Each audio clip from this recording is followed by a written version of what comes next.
On February the 2nd each year, the Christian Church marks the feast of the presentation of Christ in the Temple, also known as Candlemas, although many churches celebrate Candlemas on the Sunday closest to this date.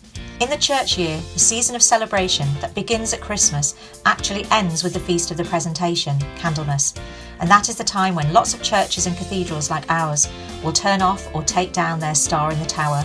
In pre-Christian times, there was also a festival at this point midway through winter, halfway between the winter solstice and the spring equinox. Some people lit candles to scare away evil spirits on the long dark winter nights. The Feast of the Presentation recalls the presentation of the baby Jesus at the temple in Jerusalem by his parents Mary and Joseph. In obedience to Jewish law, Mary went to the temple to be purified 40 days after the birth of her son.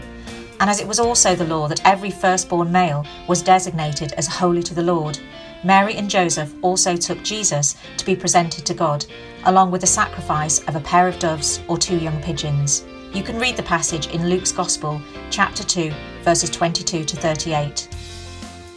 In the Bible passage, an old man called Simeon, who was present in the temple, refers to Jesus as a light, and Christians also refer to Jesus as he described himself as the light of the world. By the middle of the 5th century, the custom of observing the festival with lighted candles had been introduced, and it also became the customary day of the year when all the candles in the church for the coming year were blessed. The name Candlemas developed from this. As Mary and Joseph presented Jesus in the temple 40 days after his birth, Candlemas is celebrated 40 days after Christians celebrate Christmas. The earliest reference to the festival is from Jerusalem, where in the late 4th century, a Western pilgrim attended its celebration and wrote of it.